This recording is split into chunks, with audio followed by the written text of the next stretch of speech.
สบายดีพี่น้องสบายดีสีเทียงแพงสุขุสุขคนเด้อพี่น้องเนาะสบายดีสูหมองสูบอลสบายดียำแรงๆพี่น้อยพบปะกันกับซองน้องมินิคือเก่าคือเดิมเด้อพี่น้องเด้อเบิ่งคืนเอาคอนลงปลาแล้วพี่น้องเอ้ยยังสิมีคนมาหลินมาอยู่เป็นหมู่เป็นเพื่อนอยู่ป่ะพี่น้องเอ้ยสิพามาเบิ่งเลยพี่น้องคลิปนี้เนาะ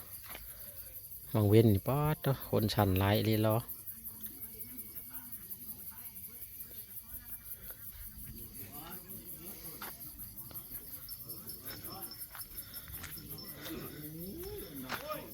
เจ้ายังบ่ทันมาพี่น้องเอ้ยยังหัวแรงโพดและสงสัยยังหัวแรงโพดหากก็มีวงไผ่วงหนึ่งวงไผ่จะขาบุเนี่ยมักสองสี่โอ้หลายคนอยู่พี่น้องเอ้ยพากันเสี่ยงดวงเล่นม่วนกันนี่แหละพี่น้องเอ้ยพอดีอยู่เป็นหมู่เป็นเพื่อนกัน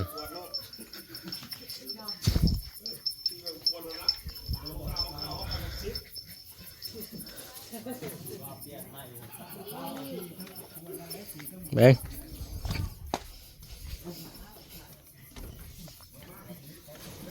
จีโน่เนาะเรามาจีโน่คือมืดแท้บริใจดอกไฟไงจังว่าใกล้ตัวไหนเสียบไผ่เสียบไผ่เสียบปลั๊กใช่นะครับเนี่ยนั่นเราบอกเลยเรามืดตื้อๆอยู่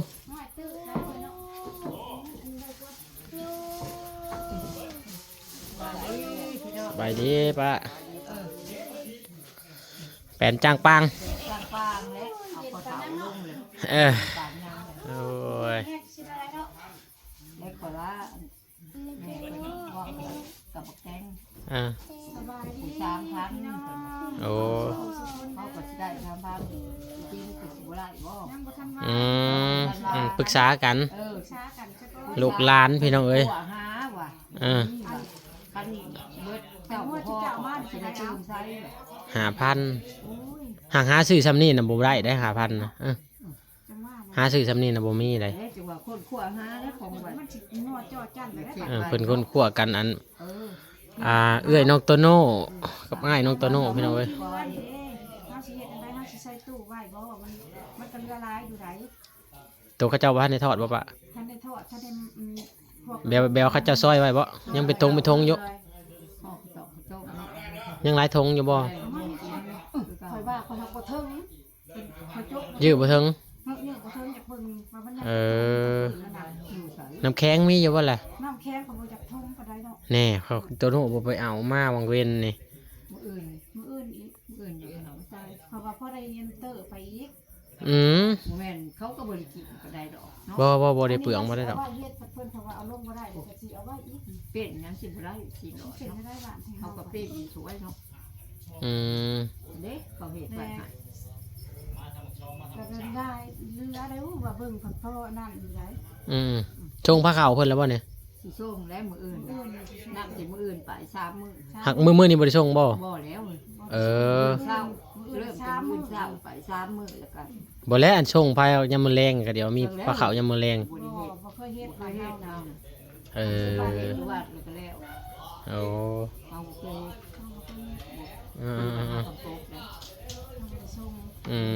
จะชงยวนวัดเลยกันแล้ว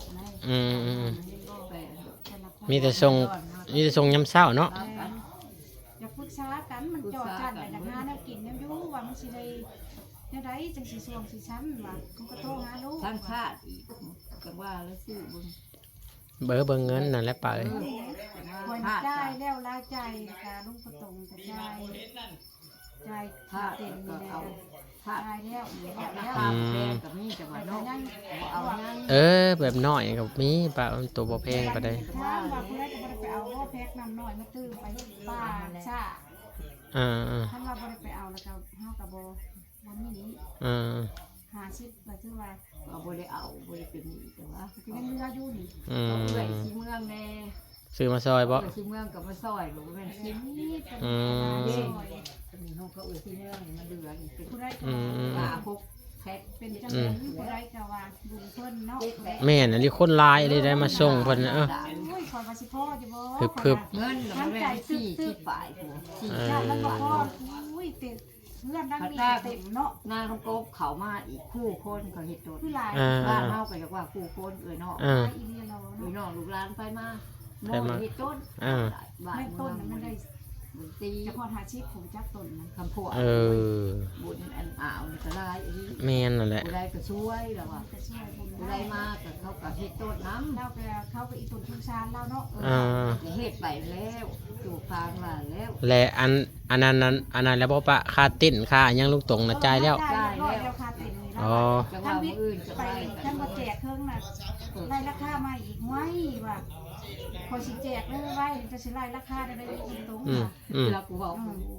ก็แม่นอีนี้เราสิไล่ได้ อืม สมมุติเฮากายไปหามุกเก็บมื้อยังบ่แจกนี่ เออ เราก็เจ็บตื้ เก็ น บตื้มอีก เอออันนี้คำมันแจกไว้นี่คือว่าบ่ได้เก็บจ่ายเทื่อเดียว เราเอามื้อนี้ จ่ายเพิ่นเท่าใดทาง พันเงินบาทกลาง โตเต็นตังเต็น1,500 ปัญหาทางเงิน อื บาท ม มันเป็นเงินกีบเป็นลายแล้ว หลายในเงินกีบนะ ใช้เงินกีบนะ 1,000ก็6-7 แสนนะพี่น้องเอ้ย1,500ก็ว่าง่ายเป็นล้านพุ่นละประมาณล้านพุ่นละ เอาแล้วของว่าเนาะด่าสิทูอันกูเล่งเอาให้ก็สบายกบ ผู้นั้นผู้นี้ซอยเนาะ ล้านผู้ใด ไอ้น้องพี่น้องเอ้ย สาธุข่อยว่าชั่วอยู่ กับพวกชุบคุณตาคุณยายนี่ พวกเจ้าแน่ หลายทางเนาะ หลายทางลูกหลานข้างหน้าเขาปอกเขาโกบ ป้าน้ำพริกเนาะ เขามาเขาก็เอาหา กามาซอย เลยแดงก็1,000 เพิ่นก็ ป้าป้าน้ำพริกเด้อ เลยร้อน ขอบคุณหลายๆเด้อครับป้าน้ำทิพย์เด้อเนาะ ขอบคุณหลายๆเด้อ โดย ถูกหนาบอยู่แล้วเห็นอะไรจับหนาบหลัง แม่นนั่นแหละ พิซซ่ากันที่ว่า ป้าน้ำทิพย์เพิ่นก็ซอยมาจิโน่ไปเอาน้ำแม่มินนี่พี่น้องเอ้ยเพิ่นโอนมาให้500,000มาทำมาเฮ็ดฝนหาแก้วเพิ่นก็ได้เนาะมาซอยในงานขอบคุณกับคนหลายๆแล้วก็ ได้ทำไรกับ ทาง ทางตัวเพื่อนผู้ช่วยเพื่อนผู้ช่วย คุณแม่นคุณป้าบ่ตัวโน้ซื้อหมูให้บ่2 โตบ่ทำ คุณยาย คุณยายบ่อ๋อโดย ขอบ เนาะ คุณคนนี้หรอ ผู้ใหญ่ใจดีเนาะเพิ่นก็ซอยละหลายทานพี่น้องเอ้ยเนาะขอบคุณหลายๆครับคุณยายเนาะโดย ใช้ได้บ่เงินน่ะ ครับผมเนาะก็หลายคนพี่น้องเอ้ยเฮาก็บ่ฮู้ชัดเจนพี่น้องเนาะโดย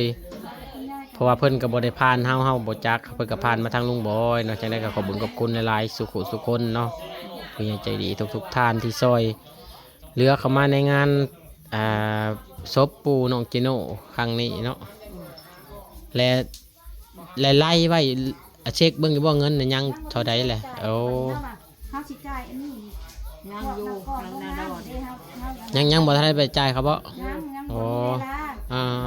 จ่ายให้มันแล้วเฮา มื้ออื่นจังไปอันนั้น พอดีแล้วเนี่ยเฮาสิเอาไปจ่ายเนี่ยจักล้านนี่ บัตรที่เลือกแบบเงินประกันภัยมาที่เลือกที่จักรล้านนี่มันคนทับ ค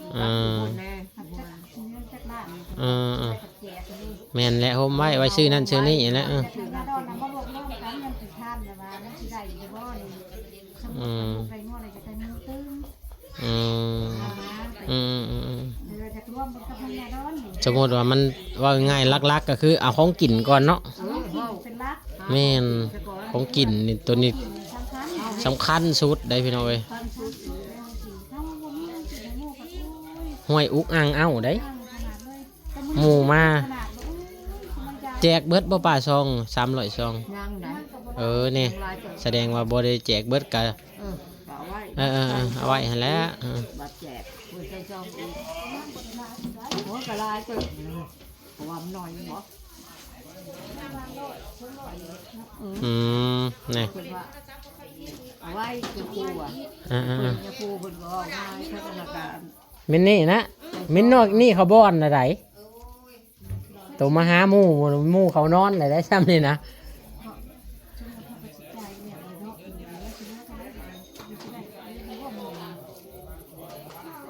จังว่าถือไว้ปะเอ้ยเก็บใส่ถุงอย่างไว้รถ แล้ว แล้วจังเช็คกันเบิ่งสมมติว่า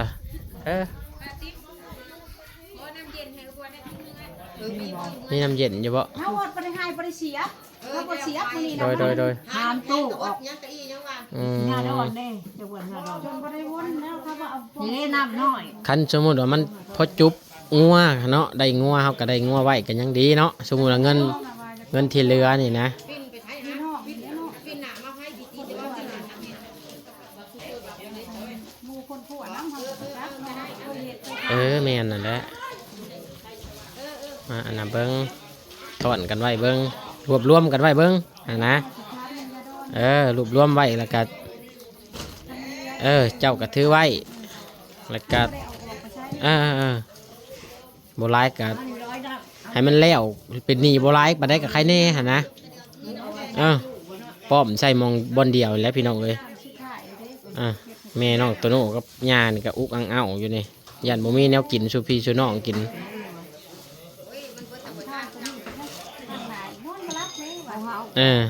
ลูกลาช่วยก็ยังสองสะพานนี่ละ เก็บไว้ปะเอ้ย เก็บไว้นวด เพราะว่ามันงานแจกนี่ครับมันโบแม่นง่ายเด้แนวอยู่แนวกินหลักๆนะพี่น้องเอ้ยบ้านนี้บ่จักน้ำแข็งบ่จักอีหยังอีกเนาะทุกอย่างนั่นแหละแม่นมันหลายได้ใส่งบหลายพี่น้องเอ้ย บ้างนั่นบ้างนี่บ้างที่กระจกอะไร แม่นแหละแม่นใส่ซองอีก สมมุติว่าใช้ยามมื้อเช้า100นึงเนาะ ผ่าน ตอนเพิ่น ใส่ช่องผ่าน ต้องใส่ขึ้นบ่ ใส่หาสิพันก็ได้ใส่ช่องหนึ่งใส่หาสิพันรูดลงจะก้าวทั่วหาดา โอ้ แต่ละงาน แม่นนั่นแหละ เอากระลูกพร แม่นเลยนะเพิ่นกับเพิ่นกับ ใส่ทำได้ก็ใส่เลย ซ้ำเหือแห้งเฮานี่แหละเนาะ ทุกสภาพที่เจ้ากับไผกระเห็นบาดเมืองเราก็ แม่นนี่แหละไปเบิ่งหมอลำ เบิ่งมาแล้วเว้ยแฟนถ้าอยู่มาหนึ่งเนี่ยแฟนอยู่มาแล้วตอนเยี่ยมเมื่อกี้น่ะ ไม่ใช้บ่ได้มีแววจะเด้อบ่ได้ ก็ซ้ำนี่แหละพี่น้องเนาะสิพากันค้นคว้าเบิ่งทั้งป้าทั้งลุงและถามกันเบิ่งพี่น้องเอ้ยเนาะครับผม หักว่าลุงซอยพวกแม่ครับ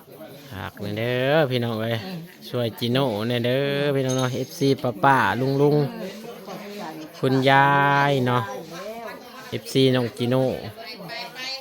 ฝากช่วยเหลือน้องจิโน่นี่เด้อพี่น้องเอ้ยเฮ็ดได้แหละ สวยอยู่แล้ว คันผู้ใหญ่ใจดีบ่ซอยบ่ได้เด้อพี่น้องเอ้ยเนาะฝากแม่น โอ้ยอันนี้แม่เนี่ย เป็นหนี้ก้อนโตแน่นอน เอา อิหยังกระเซ็นอิหยังกระเซ็นมา เพราะว่าเราก็มีบุญมีคุณอยู่เราก็มีแต่ผู้ช่วยเราจะมีแล้วว่ามีคุณแหละเราเหมือนเราใช้คำว่า ไปมาเพิ่นก็จะเก็บต้นนั่นน่ะ ต้นดา อืม เพราะว่าวัดแจกเห็นต้นสาย